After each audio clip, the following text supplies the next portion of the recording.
Assalamualaikum warahmatullahi wabarakatuh. Oke teman-teman, apa kabar? Ini sengaja saya pakai masker. Ini untuk mengajak ke teman-teman semuanya bahwa pentingnya memakai masker.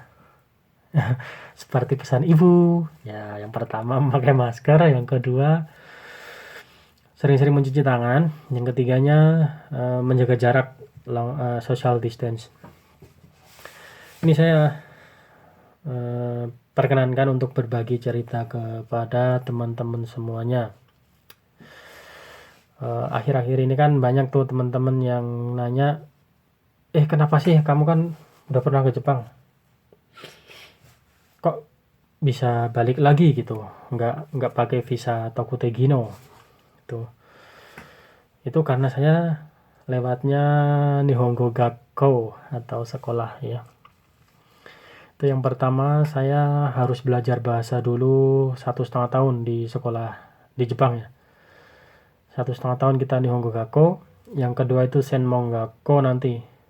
Insya Allah setelah lulus dari Nihongo Gakko, insya Allah saya melanjutkan ke Senmon Gakko 2 tahun kurang lebih. Jadi kita 3 tahun. Habis itu kita bisa masuk ke perusahaan yang di Jepang. Nah, yang saya dengar juga katanya nanti status kita setelah lulus Senmon Gakko itu kita akan berbeda dengan yang langsung Tokute Gino dari Indonesia. Itu baru yang saya dengar loh ya. Mungkin dari teman-teman ada pendapat lain, mungkin silahkan. Terus kenapa sih kok saya memilih Nihongo Gakko gitu? Itu yang pertama itu karena saya ingin memperdalam level bahasa saya. Yang kedua, karena kedepannya saya ingin membuat sekolah bahasa Jepang juga atau lembaga atau LPK istilah populernya di Indonesia. Jadi itu mungkin tujuan saya, dan mungkin tujuan utamanya ya memang untuk bekerja di Jepang, untuk ngumpulin duit gitu. Karena nanti untuk mendirikan sekolah pun kita kan juga perlu duit ya, apalagi banyak itu. Terus yang selanjutnya, saya juga mau merekomendasikan ke teman-teman nih yang mungkin masih baru, dan punya tekad yang kuat, punya cita-cita yang tinggi, yang matang lah. Itu mungkin bisa diarahkan ke program Nihongo Gakko. Itu karena sama-sama kita belajar 3 tahun, sama-sama kita, kalau magang, pengalaman saya dari magang dulu ya, itu 3 tahun kita itu magang. Status kita itu magang, tapi dianggapnya kita kan mungkin udah kerja ya di sana ya. Itu sebenarnya gitu, kita itu magang. Dan setelah magang pun kalau nggak dapat sertifikat Senmonkyo, itu kita nggak bisa balik lagi ke Jepang. Itu kalau kita udah magang. Karena apa? Program magang hanya berlaku 1 kali gitu. Nah, kebetulan saya dengar dari senpai saya itu, kamu coba masuk ke program Nihongo Gakko gitu. Nah, mungkin itu kita juga mungkin yang pertama ex magang bisa masuk ke Nihongo Gakko. Karena yang saya dengar sebelumnya itu ada yang mengajukan eligibility atau istilahnya COE, itu surat izin tinggalnya di Jepang. Ada yang mengajukan itu, katanya ditolak gitu. Entah ini karena dapatnya di Osaka atau di mana, itu saya juga kurang tahu. Tapi yang saya dengar, saya di sini baru pertama ya saya dengar ya. Makanya ini beruntung banget, Masya Allah, bisa ikut program di Nihongo Gakko. Terima kasih juga kepada kru yang telah memproses saya hingga sampai tiba di Jepang kembali. Kembali lagi ke tadi ya, rekomendasikan ke teman-teman yang baru. Kenapa? Yaitu karena sama-sama 3 tahun kita di sini, itu kan kalau program sekolah kan 3,5 tahun kurang lebih ya. Setelah lulus dari 3,5 tahun tersebut, kita itu udah mempunyai banyak.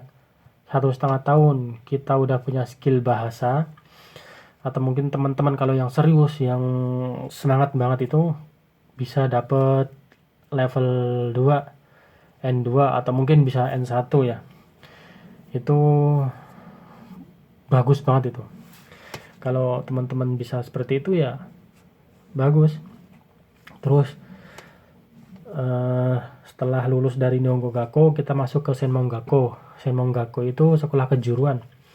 Yang pertama ada perawat, ada IT komputer ada, terus bisnis ada, masak ada, dan masih banyak pokoknya sekolah kejuruan yang ada di Jepang. Dan itu kita tempuh 2 tahun. Totalnya itu kan 3,5 tahun. Kita magang 3 tahun. Mungkin kalau kita magang, kita cuma dapat duit sama tunjangan doang. Itu yang dari pemerintah itu ada tunjangan. Sedangkan kalau kita yang biasa, kalau kita yang serius, mungkin kita bisa lah selama 3 tahun tersebut kita manfaatkan waktu buat belajar. Tapi kan fokus kita mungkin hanya untuk bekerja ya, mungkin kerja terus kita mungkin kurang memaksimalkan di belajar bahasanya. Tapi ada juga sih yang 3 tahun selama magang itu yang bisa dapat N2, N1 itu ada. Cuman beliaunya itu emang sangat-sangat bekerja keras, belajar keras itu buat menempuh pendidikan di selama magang tersebut itu. Soalnya di Jepang sendiri setahun itu ada 2 kali tes ujian bahasa atau Nihongo no Ryokushiken. Itu ada 2 kali. Kalau itu kita manfaatkan, tiap tahun kita ikut, mungkin kita belajar, itu mungkin bisa lah dapat N2 kah, N3, N4 kah, gitu bisa. Tapi kan kalau beda, kalau Nihongo Gakko itu kan 1,5 tahun. Itu kan ya emang pelajaran kita kan pelajaran bahasa, jadinya kita fokusnya ke materi gitu, bukan ke pekerjaan gitu ya. Kalau pertimbangan saya itu yang baru-baru sama-sama memakan waktu kurang lebih 3 tahun. Ya mungkin kalau belajar kan 3,5 tahun ya, beda setengah tahun. Itu mendingan kita masuk ke Nihongo Gakko karena ya sudah ya jelaskan di awal tadi. Setelah itu kita setelah apa namanya? Jadi lupa gua. Setelah lulus Senmon Gakko, setelah lulus sekolah kejuruan, kita kan bisa kerja di Jepang. Kita bisa stay lama di Jepang insya Allah. Gitu. Itu sangat recommended banget buat teman-teman yang baru atau mungkin teman-teman yang ex Kensho atau ex magang yang pernah ke Jepang dan ingin ke Jepang lagi, bisa mungkin tanya-tanya di sini. Sekalian promo lah, nggak apa-apa. Mungkin bisa tanya-tanya di sini di komentar, kok bisa sih, gimana caranya gitu, atau mungkin ada motivasi buat ngembangin skill lagi, buat ngembangin bahasa lagi, yang dulu mungkin kecewa di sana 3 tahun nggak dapet N level, nggak pernah ikut ujian gitu. Kalau mau pengen ikut apa namanya program sekolah, itu bisa tanya-tanya ya, sebisa mungkin saya jawab. Soalnya apa ya, keterbatasan ilmu saya. Soalnya saya juga baru nyampe di sini pun juga baru. Ini masih karantina ini. 14 hari selama corona. Prosesnya itu yang pertama kita mengurus dokumen. Istilahnya itu melamar ke sekolah, pengajuan gitu ya. Terus kita diwawancara sama pihak sekolah, lalu kita itu mengirim berkas yang asli ke Jepang. Terus yang ketiga itu kalau lancar itu surat izin tinggalnya kita turun. Eligibility itu kita turun.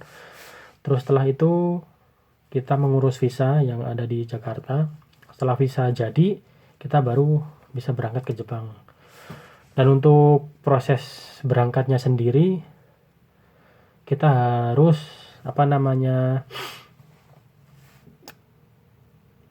swab, PCR swab di rumah sakit tentunya ya. Nah itu masa berlakunya itu jangan lebih dari 72 jam ya. Soalnya ada sih teman-teman yang ya memang dari perusahaan, dari rumah sakit itu nggak ada batas waktunya. Mungkin ada yang 2 minggu, mungkin ada yang nggak ada ininya kok gitu. Tapi dari pihak imigrasi Jepang, dari bandaranya itu mengharuskan itu tidak boleh lebih dari 3 hari atau 72 jam. Untuk itu, saya sarankan teman-teman itu nyarinya rumah sakit yang bisa, kalau bisa itu sehari jadi gitu. Jangan sampai 2 sampai 4 hari atau 5 hari atau 6 hari bahkan 7 hari. Terkadang itu masa berlakunya itu dimulai dari pengambilan sampel. Misalkan kita ngambil sampel sekarang nih ya, jadinya kan minimal 3 hari.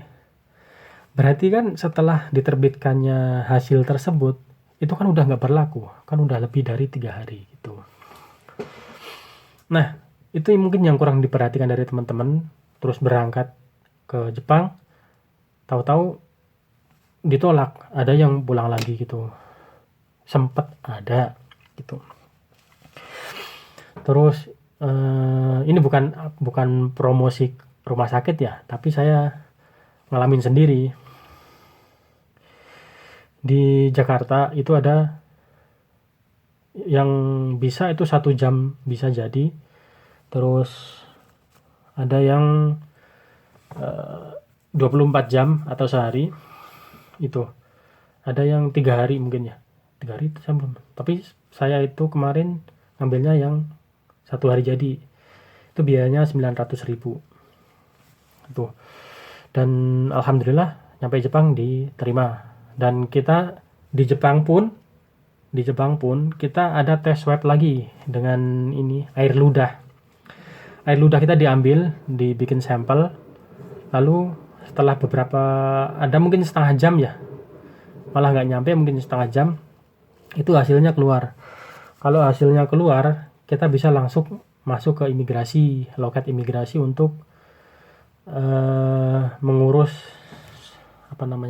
istilahnya KTP itu. Semisal kemarin tuh kan ada kejadian tes PCR swabnya di Indonesia lolos ya. Terus nyampe di bandara Kansai Osaka itu wallahu alam ada yang positif 17 orang yang cewek-cewek itu. Mungkin teman-teman udah dengar beritanya ya. Nah, kalau kasus seperti itu yang saya dengar ya, ini di bandara sini di daerah Osaka dikarantina dulu selama 14 hari. Dan untuk memastikan bahwa benar-benar udah nggak ada virus coronanya gitu. Itu mungkin banyak netizen yang bilang kalau ada permainan lah, ada yang bilang banyak lah pokoknya pendapat tentang netizen. Itu yang pertama itu menyarankan kepada teman-teman setelah selesai dicek swab di Indonesia, pada saat mau berangkat kita harus benar-benar tuh menjaga. Yang pertama itu pakai masker, jangan sampai lupa. Terus yang ketiga, sering-sering mencuci tangan. Hati-hati pas makan itu kita sebisa mungkin pakai hand sanitizer itu. Terus atau mungkin kan bisa ya saya dengar kan 14 hari itu baru bisa dideteksi gitu kan. Itu mungkin di 10 harinya itu kita tes swab itu kan belum ketahuan. Nah, nyampe di Jepangnya baru ketahuan gitu kan. Saya kurang tahu kalau masalah itu pengecekan, saya kurang tahu. Tapi saya hanya menyarankan jangan mudah cepat puas, karena mungkin kemarin kita tes swab di Indonesia udah lolos kok, udah aman. Kita di bandaranya pun juga sembarangan, kita pegang ini pegang itu, kan nggak tahu ada virusnya apa enggak. Terus pas di pesawatnya kita lupa untuk memakai hand sanitizer pas kita makan. Terus pas di bandaranya kita begitu tiba di Jepangnya kan kita mungkin ya pegang ini itulah. Ya mungkin sering-sering ini aja lah, 3M, mencuci tangan, menjaga jarak, itu ingat 3 pesan ibu itu pokoknya. Pakai masker, menjaga jarak, sering-sering mencuci tangan gitu. Mungkin itu.